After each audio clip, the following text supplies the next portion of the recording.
Good evening, everyone. Welcome to your Thursday evening stroll around your celestial neighborhood.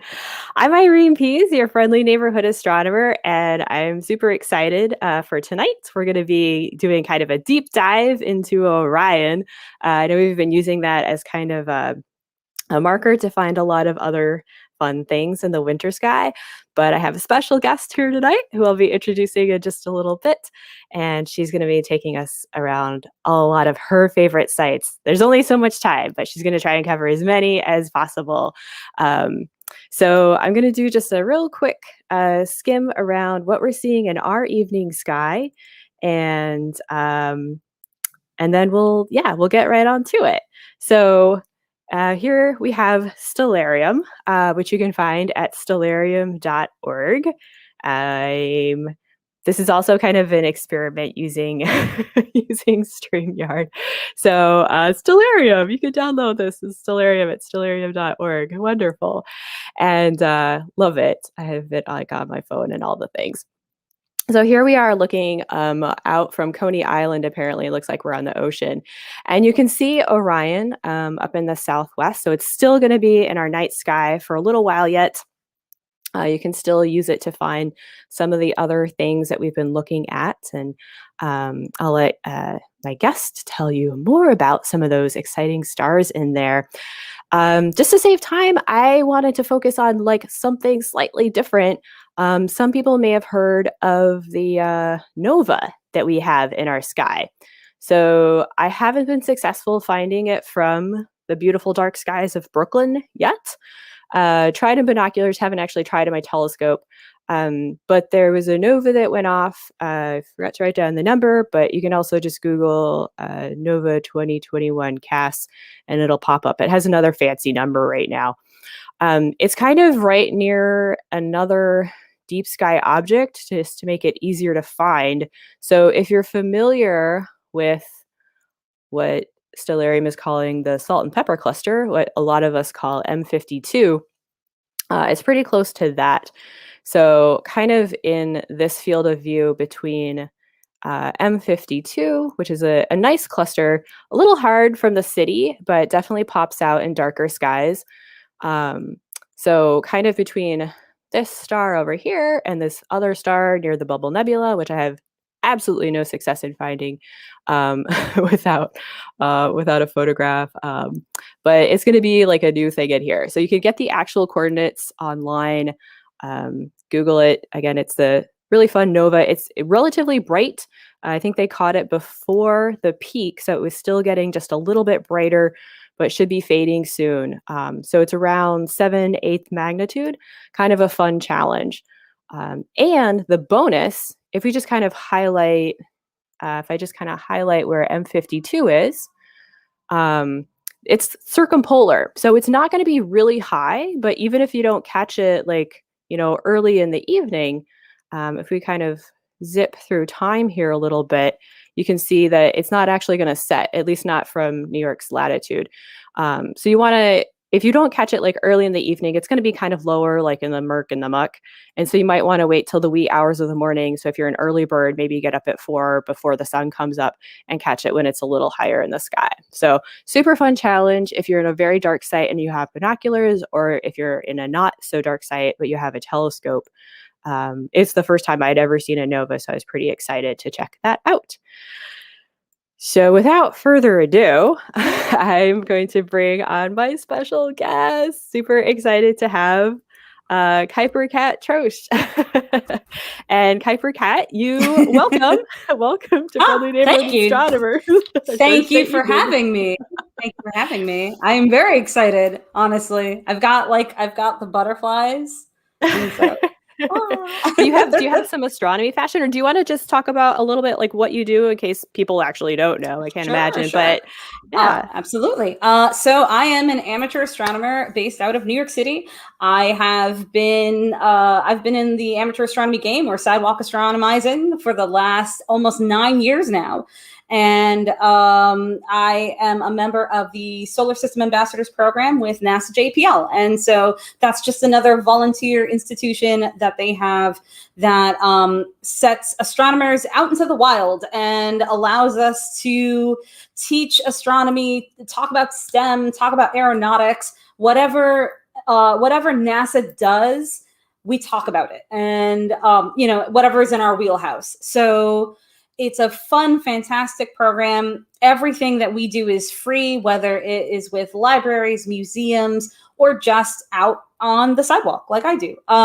For the last year, I have gone virtual, and you can find some of my live streams on Instagram Live, where I am doing some social distance stargazing. So I will mount my cell phone to my telescope, and whatever the object of the evening happens to be, whether it's Saturn or the moon, Jupiter, Mars, for the Perseverance landing, whatever happens to be out in the night sky, if the weather is clear, I am outside with the telescope and the cell phone for at least an hour, just talking about whatever, striking up conversations, giving advice as far as I can on telescope equipment, or what are some of the best objects you can see in this ridiculously bright city of ours. And you're also my resident expert on astroceltography. Like, you've done some amazing stuff with the phone. My astroceltography, yes. I also do astrophotography with my cell phone. I've been doing that for a few years as well. And that's actually a lot of fun. I haven't been able to do as much lately just because, just with life, 2020, the remnants of 2020. But I would like to get back into that once things kind of get back to normal. So yeah, we'll get there. Awesome. Yeah. So super, like I said, super excited to have you here because you've done so much observing and you do so much outreach. So I was like, yay, I get Kuiper Kat tonight. So you're going to be taking us around. I just want to talk briefly about this other software that we have. So I've switched over to OpenSpace, which is open source software. You can download that for free at openspaceproject.com. And Kat, I believe you have this at home on the big screen, living it up. I have OpenSpace running on my desktop computer, but my desktop computer is linked to my television. So imagine just using OpenSpace on a 43-inch TV and cutting all the lights, and it's a full planetarium experience for me. So it's great. Like I love zipping around and just playing with it. It's fun. I pretend I'm like on the bridge of like one of the Star Trek ships or something. Like that's where we're going. It's a lot of fun. And I actually I do want to I plan on getting a VR headset soon. And my brother, who is like a ridiculous tech whiz, he found a way to kind of share the OpenSpace software through the VR headset so that you can just kind of kick back and just do all the same things that you would do, except that it's right here in your real planetarium on your head. I might have to get that. Awesome. Yeah. So folks, download it, check it out. But I'm going to kind of move us a little bit behind and let this visual kind of take front and center. And Kat's going to steer us around. All right. So if I could click. Yes, there we are. All right, cool. So I did want to talk a little bit about, Orion, the man, the myth, the legend. It is everyone's favorite constellation, whether they know it or not. They haven't realized it yet if they don't know by now. But Orion means a lot to a lot of different people, whether it is, an indicator of the changing of the seasons. If it's, just something to mark the harvesting time or the planting time. It's a fantastic constellation, and it is a smorgasbord of different objects to look at. So for the myth portion, I would like to discuss, some of the things that Orion was well known as, in other cultures. So the Babylonians used to refer to him as the heavenly shepherd. And in the late Bronze Age, he was the god of the heavenly realms. The Egyptians used to associate the Orion constellation with Osiris, the god of death. And the belt itself is its own constellation. In a lot of different cultures, the belt was referred to as the Three Kings or the Three Sisters. If you happen to be, Spanish, or if you happen to celebrate Epiphany, the belt was sometimes referred to as the Three Kings to mark the three kings that brought gifts to the baby Jesus. And so that's something that you would typically see in the winter sky that would, mark that season. Right in January. January is like one of the best times to observe Orion because it's nice and cold, it's crisp, it's crystal clear, and it is fantastic to look at. And it's just such an easy constellation to spot, right? Because it has very, very bright stars. It has very, very bright objects, just inside the nebula. Inside the constellation. Speaking of, let's talk a little bit about some of their principal stars. So the principal stars of Orion, there are 7, but the Orion constellation has over 100 stars. But you just see those very, very bright hourglass outline. Of course. Guys.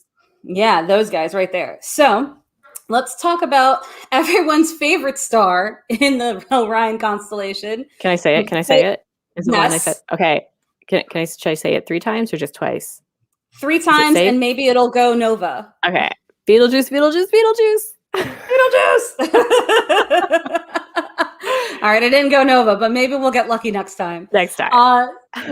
So Betelgeuse is easily one of the most recognizable stars in the Orion constellation and in the night sky in general, because it's so bright, it's so red. Even with all of the craziness that happened back in 2019, it's still one of the brightest objects in the night sky. And it is an M-type star. It's the second brightest star in Orion, and it serves as the right shoulder. Back when it was doing all of the dimming, when it was dampening down, back in 2019, it actually, most people think that it was an expulsion of dust. So sort of like a stellar burp that the star had. So it's just relieving itself of a little bit of gas. So now it may actually be burning off helium instead of hydrogen. And so it is typically referred to as the 11th brightest in the night sky, but now it kind of fluctuated down to like the 23rd, back up to like the 10th. So it's a big jump. It's a big jump. It's a huge jump, and that's why a lot of people for just a few weeks were oh man, did it finally pop? And it didn't. It's not going to be for another couple thousand years. So, we still have time to kill, but I imagine when it does, it's going to be spectacular. Yeah. The only thing is, you were talking about the winter sky being so nice and crisp, and that's what I love about. I don't like the cold, but I like the crisp and the views of the winter. I would love to see a supernova that close, but then I'm like, that's going to wash out the rest of my winter sky. So exactly, right?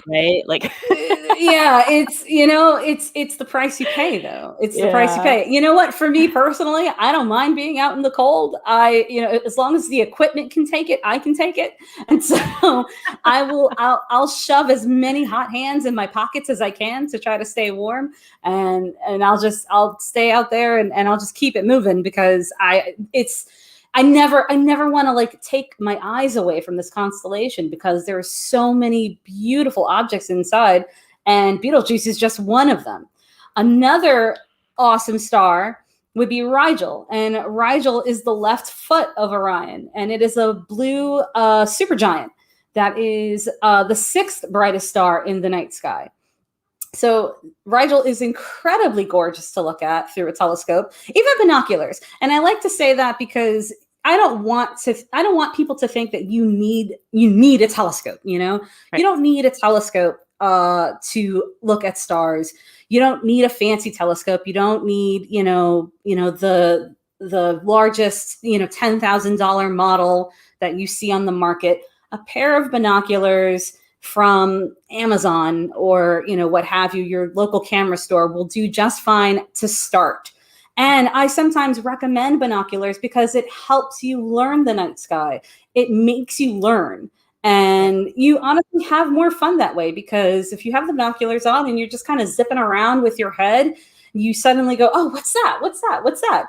And I'm actually going to get to a fun fact or a fun little story about using binoculars and whipping my head around and giving myself vertigo. I just say, like, Looking I online. do recommend, like, when people ask me, like, oh, I'd buy a first telescope, I'm like, binoculars. I always recommend binoculars for a good first telescope, because, like you said, they're less expensive. It's not a huge commitment. They're more portable, and you learn so much more with that. Exactly. And then and think about the space, like if you don't have a very large apartment, or if you it's New York City, so if you've got 7 roommates and each of you share a drawer, then you can keep the binoculars by your feet. Store it under my pillow. Exactly. They're very portable, easy to carry. Everybody out here takes the subway, so you shove them in your bag. And you don't have to worry about, oh man, this thing is so heavy. So yeah, Rigel is an absolutely gorgeous star. It is passing, it's finally like fusing those heavier elements in its core, and it will pass into its supergiant stage soon, but soon is kind of a relative word on the cosmic scale. So, it's either going to start collapsing and, turn into a supernova, or eventually it'll shed its outer layers and turn into a white dwarf. It's still kind of on the fence as to, what it wants to do. It'll make a decision at some point. It'll make a decision. Yeah, absolutely. But of course, it's not all about the stars, right? Even though the stars are fun, it's not always all about the stars. Let's talk about the crown jewel of the Orion constellation. And we all know that to be the Orion Nebula. I mean, it's a nebula named after the constellation itself. I can't stress, like, how important something is, if it's named after the thing that it's sort of like a junior. So it's like Orion Junior. So the Orion Nebula is a ridiculous item in the night sky for the Northern Hemisphere. And the reason being is that you can actively see in real time, again, cosmic scale. So you're not seeing them, it's not being pumped out, but you're seeing in real time stars being born and leaving the nebula. And 4 of these, the trapezium, are dead center. And when you look up in the night sky, you can, depending on where you are in New York City, because you can see this naked eye in New York City. It's not hard. You just have to know where to be. When you are staring up at Orion, right under the first star in Orion's belt, if you look just a little bit down and to the side to your left, you'll be able to see, it looks kind of like a fuzzy blue cloud of dust. And that would be the Orion Nebula. And inside the Orion Nebula are these 4 stars, the trapezium, and it almost looks like a baseball diamond. So if you, if you're not sure what to look for, think about it in the most plain terms. You're looking for, you're looking at Orion's belt. So 1, 2, 3. Under that very first star, you're going to see kind of a blue fuzzy cloud. And then inside that cloud, in the center of that cloud, are 4 stars that look like a baseball diamond. And that is the center of a nebula where these, gorgeous, massive stars are being churned out and pushed out. And it's actually a pretty bright object to see in New York City, even if you are, on a well-lit street, because it's a magnitude of 4. And then when you think about visual magnitude, the lower the number, the brighter the object. So it's easy to spot naked eye. It's very easy to spot with your binoculars. And if you have a telescope, forget about it. Like you can make out details, And it looks a little greenish to me in my telescope, like a little color. Yeah. Sometimes depending on the time of the evening or how high it is, I'll sometimes see a little bit of a green hue. If it's really high, I get mostly blues and whites. But as it starts to set on the horizon, then I'll get a lot of like kind of greens, like bluish green, sometimes a little bit of purple. But I feel like that's probably my brain just telling me that it's purple. You know, when your brain kind of auto completes and feeds you You've seen too information, much but you're not. Hubble. You stare at the Yeah, Hubble. yeah. And so it's like, well, how much of that is it, you know, how much am I really seeing versus, you know, what it's actually, you know, what's actually present. Yeah, that's So averted imagination, Kat. yeah, it is. I completely admit it. I think it is. So so it's actually one of the closest nebula to us. It's just a very short walk of 1,344 light years from Earth, and Stop. you know, just a hop, skip, and a jump. You can get there in an old Cadillac, and it is definitely it's definitely one of the more prominent objects in the night sky, just because it's right under the belt, and you can very easily spot the belt. You know, the belt. It's just one of those things that when you look up, you can make it out. It's sort of like the Big Dipper. Like when you see the Big Dipper, oh, you know what it is because you're seeing that kind of ladle shape. Everybody sees the belt, they know that, oh, okay, that's got to be, you know, there has to be something, right?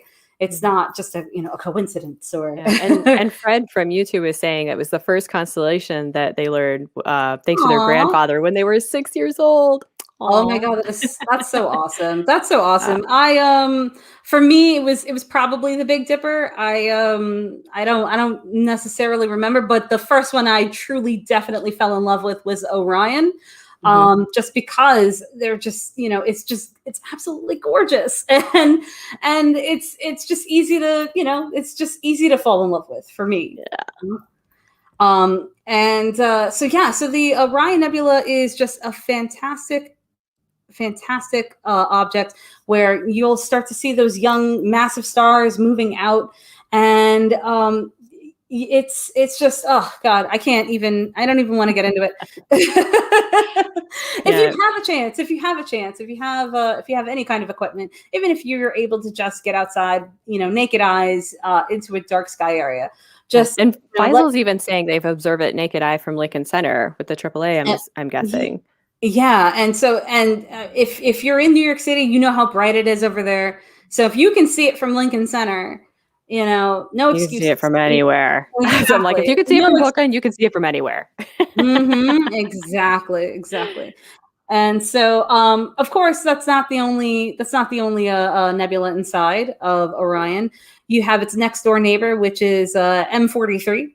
And M43 is not as well known, to be honest. Even I'm not super familiar with M43.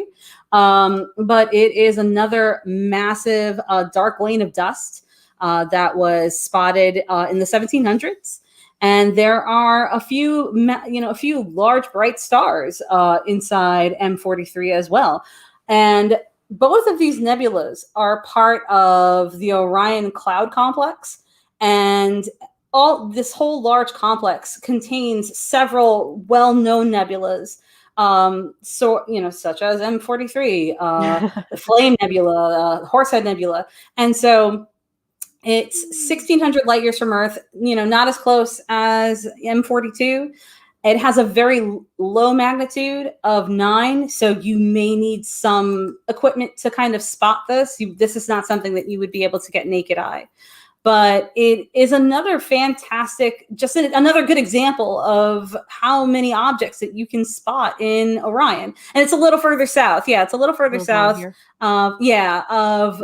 Orion Nebula. So it's its neighbors to the south. Just like, you know, if you think of think of Orion Nebula as Canada, and we're M43. We're the neighbors to the south. We have Friendly southern neighbor. Exactly. There you go. That's a nice way of putting it. And then, of course, what is a hunter without his horse? You have the Horsehead Nebula, which is another 1,500 light year distant objects, but it has that very distinct shape of a horse. And, you know, so obviously why it got its name. There are very few objects that I've seen personally, where I've said, oh yeah, that's definitely what it should have been called. And this is one of those objects. But let me ask you, is it like horsey horse or like a seahorse? Because for me, it's like more seahorse, which is still horse. Oh, you know what? I never thought of that. Now I'm seeing seahorse. Did I plant a seed? Yeah. I never gave that any thought.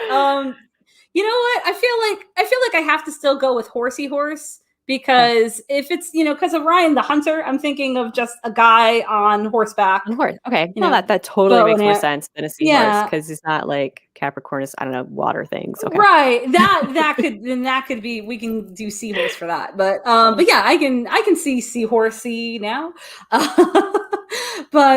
Yeah, so the Horsehead Nebula is another really, really large object. I don't know, have you in Brooklyn, have you been able to pick that up? I've not been able to pick up Horsehead Nebula No, from New York City. Yeah. I don't know that I've even tried. Oh, okay, fair enough. I'm a cluster Um, person. I do lots of clusters, and every now and then, yeah, I don't do a whole lot of nebulae from the city. It's just Gotcha. me. It's honestly for me the easiest one to get is the Orion Nebulus. That's really the one that I focus on the most. just because it Yeah. is the easiest one to get. Oh yeah. Um yeah. And then of course, where would we be, without the Barnard Loop, which is part of the Orion cloud complex. And this loop, if you're able to get out into a dark sky and you're able to image it or catch it somewhat in a telescope, it is a very, very large arc. This loop is enormous, and it covers a large portion of the Orion constellation itself. It's just this beautiful kind of, depending on, I guess if you photograph it, it has kind of a red a bend to it in terms of color, and it's just this really cool look. So let's circle back just a little bit on the different color compositions that you're seeing in just this one constellation. You have your reds, you have your purples, you have your pinks, whites, blues, just these gorgeous, and even a little bit of green, this gorgeous, ridiculous colors that are just presented to you, for your own enjoyment, free. Just for you from the Just universe. for You're you. so welcome. Exactly. Exactly. It's all for you. And now, coming back to the story about whipping your face around with binoculars and getting yourself nice and dizzy, that would be with my favorite object of all time, or my second favorite, because, of course, you have the Orion Nebula, but my second favorite would be Lambda Orionis. And the reason why this is my second favorite object is because it's one of the first dark sky objects I spotted in New York City on accident. I wasn't looking for it. I just happened to be outside and observing, and it was still kind of my early days of, getting acquainted with, amateur astronomy and trying to familiarize myself with the night sky. And I just had a pair of binoculars at the time. I didn't have a telescope yet. And it was one of the first things I spotted just at the top of Orion. So the head, when you zoom in, you're able to, it looks like it's just one star, but as you get closer, you're actually going to see several because it's a star cluster. It's an open star cluster. And the first time I spotted it, I flipped out because I said, "Oh my God, what did I find?" Not knowing that, of course, this has already been discovered, but I thought I discovered something, and it made me feel super important and special. And I hope that everybody has that moment where they're just whipping their heads around, getting themselves good and dizzy, looking at the night sky with binoculars and saying to themselves, "What is that?" And then, thinking, "Yeah, oh my God, I found it, me." And this was that moment. So Lambda Orionis, shout out to you, because you made me want to push myself a little bit harder to see if I can find other objects in the night sky, specifically Orion, because I thought to myself, well, if it's hiding this, what else does it have? It's almost like an Easter egg. Yeah, it's almost like an Yes. Easter egg because you're not looking for it. You just kind of happen to find it. You're not thinking open star clusters inside this constellation. Yeah. Well, I think open star clusters ever. I'm like, oh yeah, sparkly things. Anywhere I can find a sparkly thing. But yeah, no, and It's so true though. Like you never know when you might actually find something. I mean, like the nova, like that was found Yeah, by an amateur astronomer. exactly. Granted with Just better totally on gear than accident. I have, but it's Ah, like a yeah. lot of amateurs are finding like supernovas and novas and things because they're looking at these things and they know the sky. So if you see something that looks different or interesting or unfamiliar, it's like check it out, like log it, Uh-huh. find out. Exactly. Um, Observe it over a few nights if possible, if the weather cooperates. Yeah. You never know, right?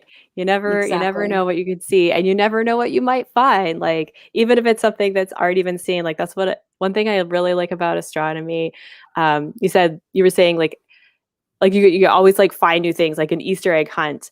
And for me, it's like almost every year, like as the seasons turn, you're seeing new things, not new things, but like old friends again that you haven't seen in 6 or 9 Right. months. It's like, oh yeah, there comes And Booties. and Yay. if you think about it, in a way, it is sort of like seeing new things because it's new to you. Mhm. It's, Yes. so it's, oh, I didn't see this before. So it's each time you go out, it depends, and it doesn't matter what season. Anytime you go out and you're out with, clear skies, or, as best as you can get, because, in New York City, we're like Bortle 20. And so it's not really, Not it's not ideal. Is that what you're super saying? dark here. Yeah, it's not super dark, but, we do our Yeah, best. you And, do. but, even out here, for me personally, doing astronomy in New York City makes it a little bit more special because you're not expecting to see things out here. And I think that's, doing the sidewalk astronomy, you're kind of cracking that myth a little bit of, oh, you can't Mhm. see anything in New York City. Yes, you can. You You can. You just have to can. have patience. You have to have Yes. patience. You have to know, what to do and how to do it. And have the right equipment, and like any job, Mhm. you need the right tools for the job. And Yeah. so if it's, but to that point, anytime you see something in New York City, it's like new to you. It's like, oh my god. Yes. And yes, you can see so much, so much. Um, so thank you so much for inspiring with all of not all, I guess we didn't get to all of them, but with so many of your favorite things in Oh, Orion and all the beautiful things that we should be looking out for while we can still see Orion because it's still out there, folks. I just want to remind everyone the visuals we use. We use Stellarium, which you can find at stellarium.org. And of course, Open Space, which you see in the background now. You can find that at openspaceproject.com. Definitely, if you're not already following Kuiper Kat, you should be following her. Um, follow, did I get it right? Let's see. Sorry, I'm all my banners. I'm no, it's okay. practicing the banners, practicing the StreamYard, folks. Totally fine. The disaster will never do it again. Um, I don't know. It says it's tickering, but I'm not seeing Yeah, it. So yeah. I see it Okay. on my end. I see it on my end. Right. Yeah. So follow Kuiper Kat. Check out her sidewalk astronomy. Um, even like the virtual, and then hopefully eventually we'll get to back in person stuff. Uh, Um, I'm tentatively hoping from late May for late May.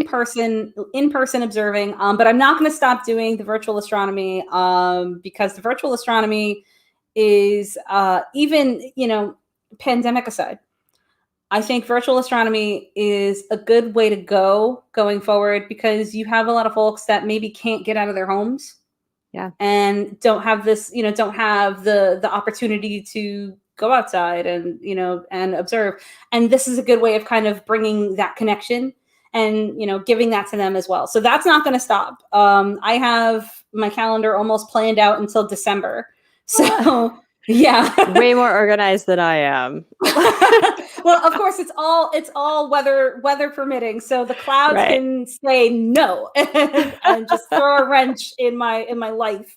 But Right. Yeah. but I try That's the thing to I about try to online. set It's it. not Yeah, weather permitting, but yeah, the outdoor stuff, weather permitting. yeah, it's all weather permitting. So So, oh yeah, because if you're streaming, I'm streaming programs, so I could do this in a dark and stormy night.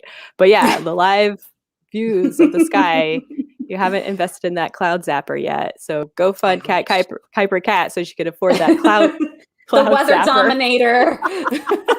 I need a weather dominator so that I can get rid of the clouds. Awesome. The last thing I keep forgetting to mention, I don't know if I mentioned that I'm in a new podcast. So the Amateur Astronomers Association of New York has a new official podcast. It's called AAA Sky, or we call it AAA Sky. Next episode drops on Sunday, so check it out. AAASKY.NYC. I'm Irene Pease, your friendly neighborhood astronomer. Thanks for joining me and my wonderful guest, Kuiper Kat, for our little tour around your celestial neighborhood, focusing this week on Orion. No idea what's happening April Fool's Day, but I don't do April Fools, so it will not be anything foolish, I promise. Thanks, everyone. Clear skies. Be safe out there. Don't forget to wear your masks. Keep looking up and keep double masking and keep washing your hands.